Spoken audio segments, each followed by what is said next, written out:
Good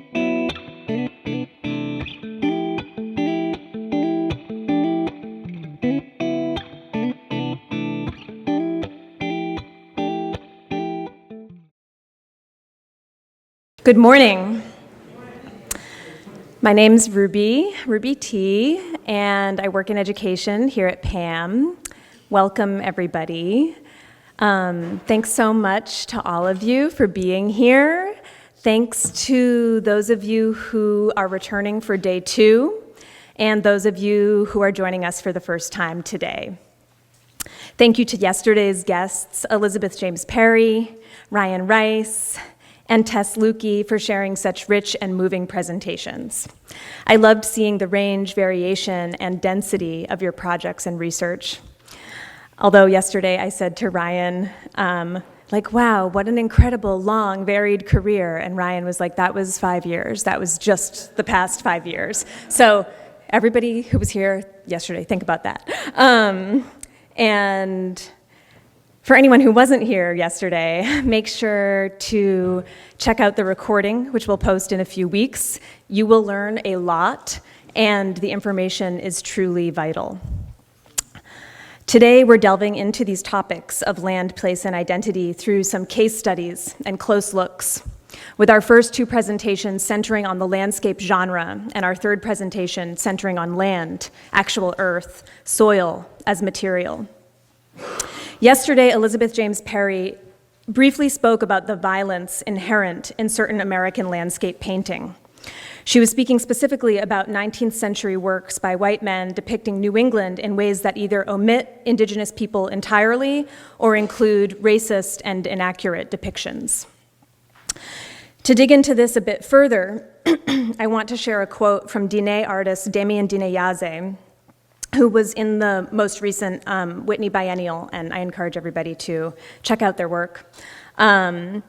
And this is a quote from a transcript from a discussion a few years ago that they participated in.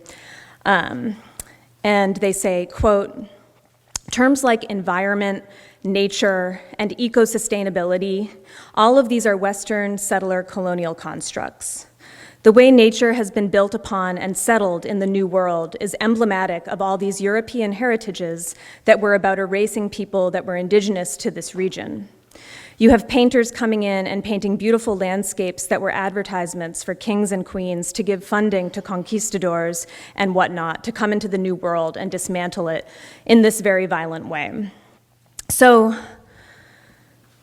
the landscape genre has some pretty horrific baggage. It has a lineage behind it that's really challenging.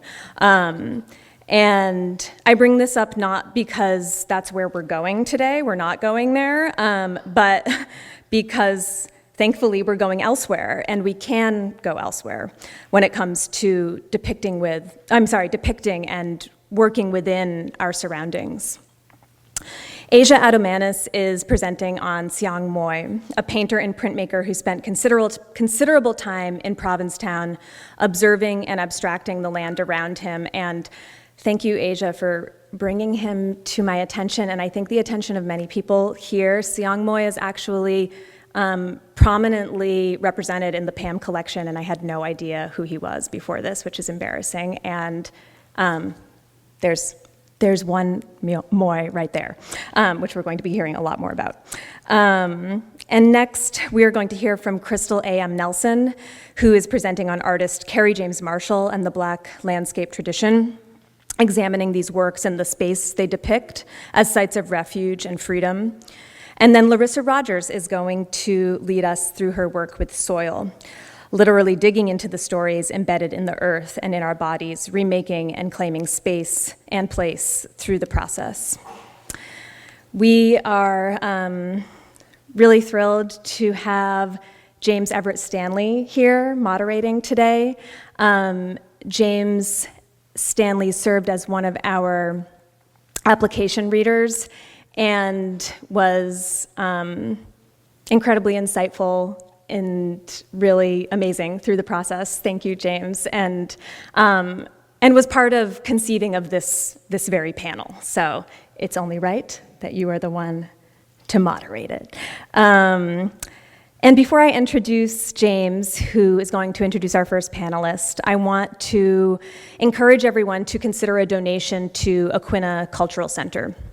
Aquinnah Cultural Center on Martha's Vineyard is at the forefront of protecting, preserving, and stewarding Aquinnah Wampanoag art and culture into the future. Pam's invitation to donate is a very small gesture of gratitude for their work and a very small acknowledgement of our museum's location on unceded Wampanoag land.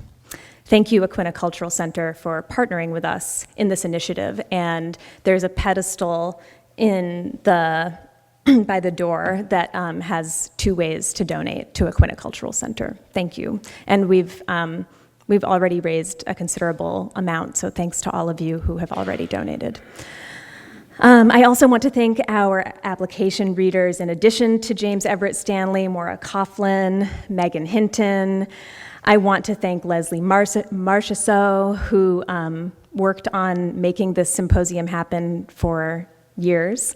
And I want to thank our CEO, Chris McCarthy, for endless support, and our staff at PAM, our staff and board, who have been a part of making this happen.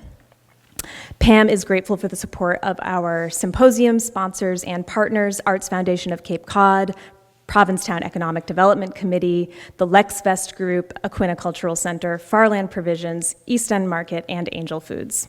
And now I have the great pleasure of introducing James Everett Stanley.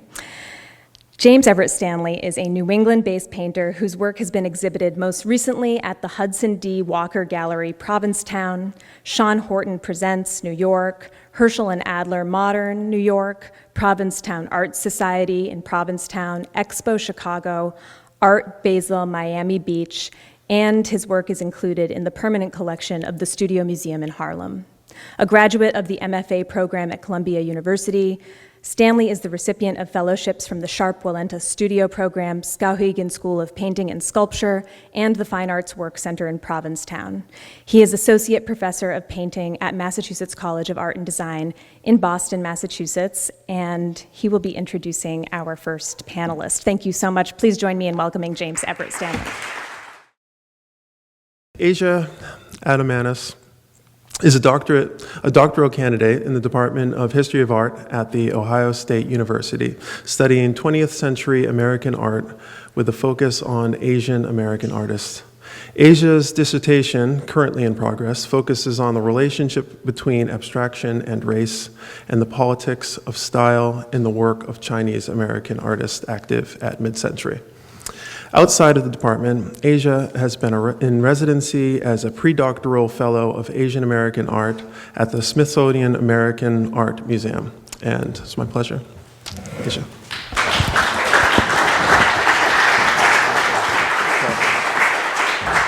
Thank you all so much for welcoming me to Provincetown. I've had a really great time here these past couple of days.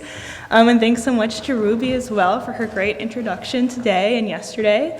And thank you to Amy and Melissa and all of the other staff at PAM who've just been so welcoming. It's been really great. And thanks also to yesterday's speakers, Ryan and our other 2 speakers yesterday who really got us off to a great start. And thank you to my co-presenters who I'll be seeing some work from in just a few moments.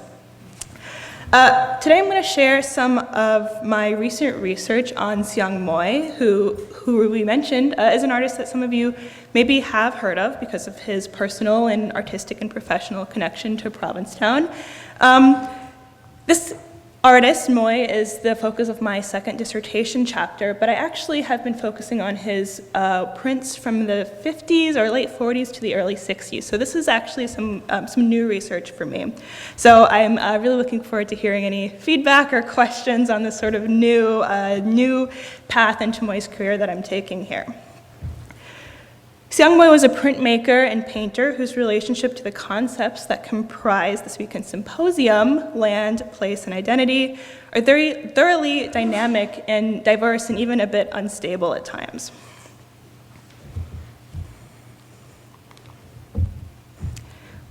Today I'll be spending some time thinking and talking about a screen print by Moy dated to the early 1980s titled Long Nook Beach that was likely produced during one of the artist's trips to Provincetown or based on a photograph taken of the eponymous Long Nook Beach, which I've learned is not in Provincetown proper but is in Truro a little further south. A photo he might have taken while he was visiting the town in the 60s, 70s, or 80s. Setting this print against some photographs of the beach, which I was able to see on Arts Dune tours last night, which is very exciting, has given me some context for how to best frame this work and think about it as a simultaneously abstract work and a work that's also anchored in a specific place, space, and time in the artist's career. I was able to find a few photos of the beach taken in the early 80s when the print was also made. I wanted to also include some other works by the artist that are in this category of these very heavily abstracted landscapes. So we have a work titled Sun and Moon on Cape Cod from the late 60s to early 80s, a work called View from Vermont, another one that's just titled Yellow Landscape. I think all these works have that geographical connection in their title, but I do think you have to think pretty creatively to see them as landscapes and not just abstract images. I also wanted to include an earlier landscape work by Moy, just to make it clear we've kind of got an evolution of increasing abstraction over the course of his career. This work is from the mid-50s to early 60s. These more abstracted landscapes begin to appear in his career in the 60s and really proliferate in the 1980s. So this gives us a bit of context for how I'm going to try to convince us all that this work is actually readable as a landscape. Or perhaps not readable, but at least we can think about this as a landscape work. So I'm thinking about this work as a landscape because of its title, but also because of the artist's own description of how he thought about the environment in abstract terms. And this is a concept that I'll return to in just a moment. I thought I'd begin with a bit of a description of the work as well.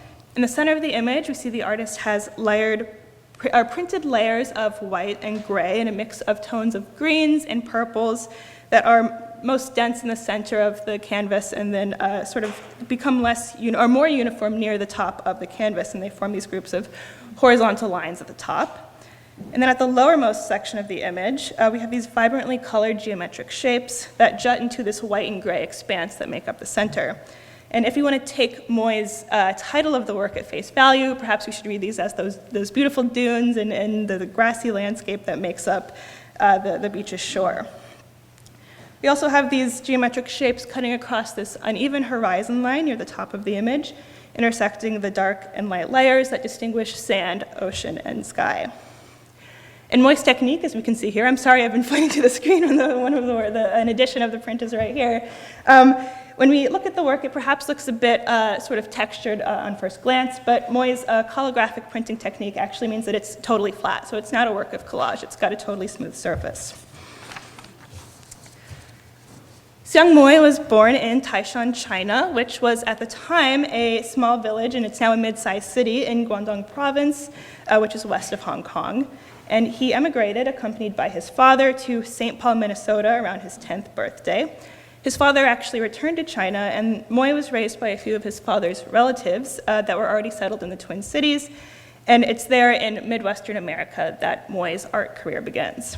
I'm from Ohio. I really love studying Moy because he's a fellow Midwesterner, and I think that is a fun angle to take when we're looking at his works of art here. And I've got a photo of him that's just titled 1946 Provincetown Studio. I'll get into a little more about his time in Provincetown in the mid-40s, but it's great to have this visual sort of image to guide us here. So, in a sense, this part of Moy's career, at least his artistic career, sounds very similar, I think, to other mid-century American artists' stories. He is raised in the Midwest in an immigrant community. He is educated through the Works Progress Administration in the second half of the 1930s in the Twin Cities. And then he's drawn to New York during his young adulthood to continue his art training and to really get access to a kind of modernist art training that was not accessible nearly anywhere else in the US at the time. Moy ended up at the Art Students League and the Hans Hofmann School of Art in New York during this time. And on the screen here I have the earliest work by Moy that I've been able to find. It's a lithograph from 1940s from 1940, and then this is just a favorite work of his, a favorite work of mine from the mid-1940s to sort of show how his modernist aesthetic begins a bit more figuratively at this point in his career.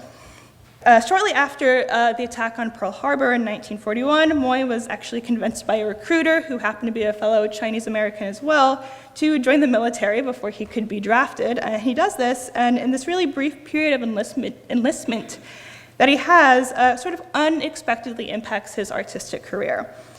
He was employed as an aerial photography in the Army Air Forces, and he used the training that he received in this role to learn how to take photographs, and it really impacted his relationship to photography, or the way photos could be part of his artistic career.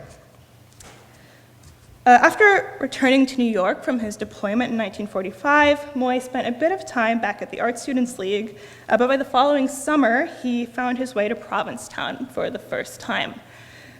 He spent a while working out of other artist studios. That's the photo that we see here. And he was particularly frequently in the studio of Cameron Booth, a former teacher of his from when he was in Minnesota still. And I have an extended quote here. I have a few extended quotes, so please bear with me through these. And this one is from Moy from 1971, talking about how Booth got him to Provincetown in the first place. Moy begins saying, "I didn't have any particular commitments for the summer, so Booth asked me to join him there for a very short while as a vacation. He said, 'Due to the fact that I'm tied up a little, why don't you go ahead?' And Moy says, immediately I realized what his intent was. He knew of certain of my capabilities and that I would help him put the studio in order so he could come up nice and fresh to a nice clean studio." So basically his Booth convinces him to come tidy up the studio ahead of time so he can not have to worry about it when he gets there later. But Moy seemed okay with this. He says, "So I stayed there. In fact, it was possible for me to arrange to stay there the whole summer. He finally did come up and take over his studio about a month after I'd come. By that time, I was greatly attached to Provincetown, and I also certainly didn't want to go back to New York in August, so I spent that summer there." So this is his first impression of the town.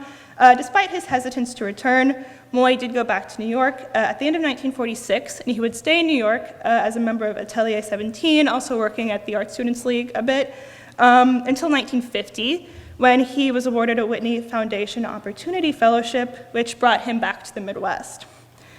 In the Midwest, he had several teaching positions over the next 5 years, but he returned again to New York in 1955, where he would live and work as an artist and a teacher at various institutions for the rest of his life, with the exception of his summers, which he spent here in Provincetown. Shortly after returning to the East Coast from the Midwest, a friend and colleague of Moy's, who also had a school in Provincetown, asked Moy if he was interested in returning to the town on a more consistent basis. And he was. And in 1954 and 1955, the record's a little spotty, Moy established the Seong Moy School of Painting and Graphic Arts. And he and his family, which was his wife and 2 young daughters at the time, began spending their summers in Provincetown. So this is the stage of Moy's career that I'll be focusing on today. I'm going to be looking at his prints, particularly his abstract prints, both silkscreens and woodcuts, many of which make reference to specific locations along the Cape as well as New York. I'll quickly look at one that features a county in New York. And there are several different directions that I could have taken this research, and that I sort of have taken my research on Moy in the past, thanks to the real breadth of archival materials on Moy, also due to the fact that he was a printmaker. There are several editions of his prints in different collections across the US. They're mostly held in the Syracuse Art Museum and in the Archives of American Art at the Smithsonian American Art Museum. And in fact, this photo I have here is from Syracuse, and if you were to get really close, you could see my reflection in the glass of the frame from the photo that I took, but we don't have to look at that. We can look at the one that's in person here. Again, there's lots of places I could have gone with this today, but I've narrowed my presentation down to just 2 areas of focus, really broadly speaking, materiality and identity as they relate to Moy's abstract landscapes.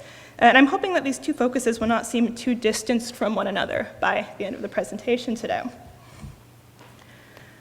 Moy dabbled a bit in painting and in illustration, and non-professionally, he also dabbled in photography. But his strength as an artist and instructor was definitely his printmaking, particularly his experimentation with color woodcuts, silkscreen, and calligraphic printing techniques. There's a shift in Moy's visual language towards a more emphatically abstract emphatically more abstract compositions, and the shift coincides with the commencement of Moy's summers in Provincetown in the mid-1950s. So as you see here in the late 1940s and early 1950s, these prints are quite abstracted, but there's always a bit of figural legibility there. Although they're nearly abstract, we do make out a few figures, but over the course of the 60s and onto the 70s and into the 80s, those figures sort of entirely dissolve, and they never really rematerialize, so the latter part of his career is quite abstract. Moy's approach to abstraction was definitely multifaceted, but one source of inspiration for the artist in his later years was photography, both his own photography and commercial photography. I have again another sort of extended quote here, please bear with me, between Moy and the Smithsonian Institute interviewer Paul Cummings from 1971, about how the artist saw his practices of creating art, observing the natural world in built environments, and encountering photography to all be intertwined. So when Moy's asked what elements of photography could inspire a series of prints for him, his answer really emphasizes that a photograph's formal qualities override its subject matter in terms of inspiration. This is quite a rambly quote, so I'll just say that the key things to pull out here is that he's really focused on texture, the relationship between forms and shapes, how shapes and forms and textures are all juxtaposed against one another. And Moy goes on to tell Cummings about a gate near an old apartment of his in New York that compelled him to produce a painting and print series that he titled Antigua Gate. I have the quote on the screen now, but I'm going to change to one of the prints from the series as I continue on with the quote. The quote from Moy is, "The way the gate was designed, it had this kind of formal arrangement. That image stayed with me for a long time. I even took photographs of it. Subsequently, maybe 5 or 6 years ago, in National Geographic, there was an article on the island of Jamaica. I ran across a picture that had an exact picture of a gate in Jamaica that was almost identical to the gate near his old apartment. And immediately that association brought me to say, well, I'm looking for new form, new ideas. So I find myself rediscovering that form. Now I'm using it where I didn't use it before. These are examples of how I respond to photographs. So sort of as his career progresses, photography is something that becomes a source of formal inspiration for him. And he continues, this is the last wall of text I have to show, I'm not relating myself merely to the realistic presentation of the photograph because that's not my interest. I'm looking beyond that. Then what it means is that everything around you has its basic abstract quality, and the beauty of abstraction is everywhere. It's just a matter of coming into contact with it. Sometimes you don't use it, sometimes you store it in your mind, and then when the time comes around, it projects itself. And then suddenly you find that it becomes humanized. So what I take in these words from Moy to be most instructive in understanding a work like Long Nook Beach to be a landscape is that the landscape and the built environment were, for Moy, at least, spaces that had the potential to take on new meaning when translated into an abstract visual language, when they're concentrated down to their basic abstract qualities, rather than serving more conventional purposes of landscape printing or printmaking or painting. In abstracting his environment, I'm arguing that Moy also destabilized it and reoriented it so that both his and the viewer's perceptual relationship to it is changed.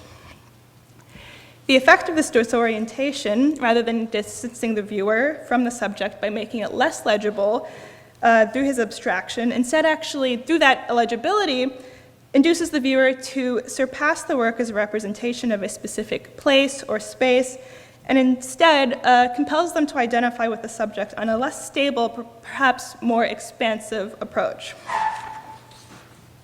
Moy's own words suggest that, for him, the landscape or the built environment and the human form could meet on equal terms through a process of abstraction.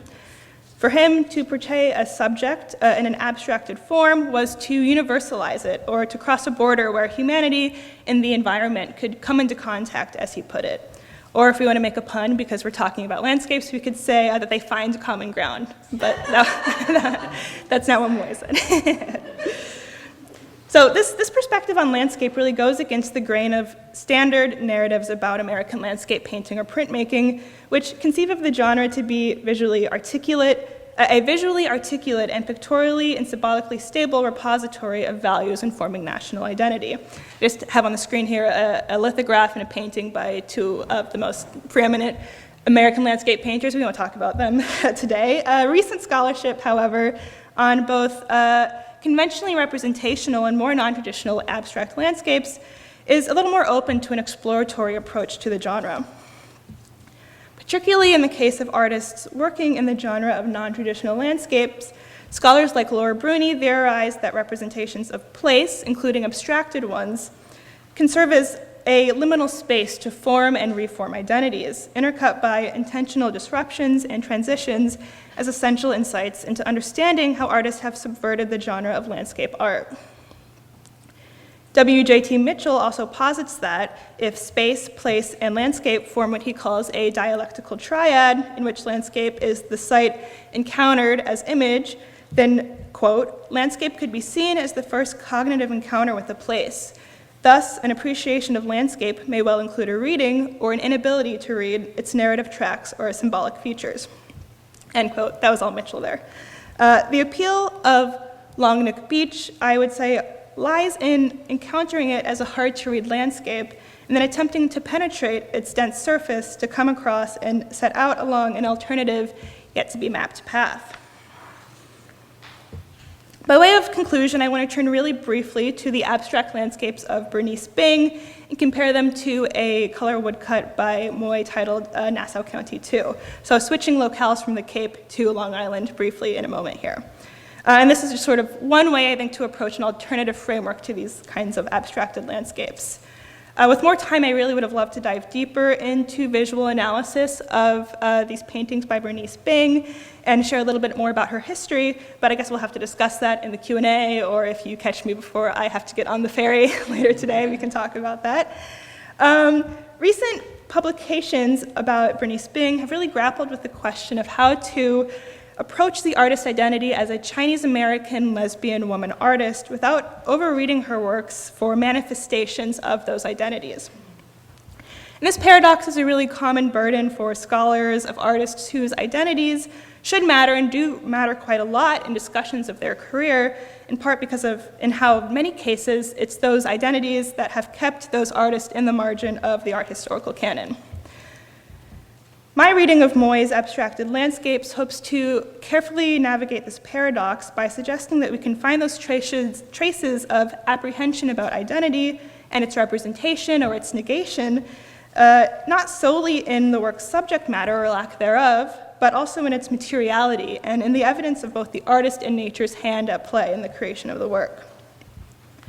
Bing has described her own method of making art as rooted in process, yet burdened by the tension between her material and the transient nature of creation. Expressions of the artist's life, of wrestling with her material, and I think we can say wrestling with her identity, can be sensed in the dense gestural handling of the paint that seems to be at times in resistance against itself and the subject it's been tasked to represent. Questions of the stability of the creative process and the interface between material and subject are also tantamount in analysis of Moy's prints, particularly his color woodcuts. Woodblocks are made from an organic material, a material that's not static, that has transformed and metamorphosized over the course of its life prior to its use as a printmaker's matrix. The trace of the former vitality of this material is inevitably impressed into the final print. The gradations that comprise the visual richness and graphic texture of a work like Antigua Gate or Nassau County are fundamentally the result of this impression of nature, the marks of knots and the rings that are left visible in the woodblock. And this is really very clear in Moy's woodcuts from the 60s and earlier as well in the 50s. I'll wrap up here now with some fairly open-ended closing thoughts by way of conclusion. The language that is commonly used in discourse about American landscape, that is, the land is something stable, something visually articulate when it's represented in a landscape painting, is really at odds with, or at least disrupted by, the tangible evidence of the capriciousness of the natural world that is presented in Moy's woodcuts. What I'm suggesting today is that the analytical frameworks surfaced by Moy's abstracted landscapes advocates that the landscape be approached through a lens that embraces disruptions in our normative visions of place, allowing it to grow into a space for identities to be explored and renegotiated. Thank you.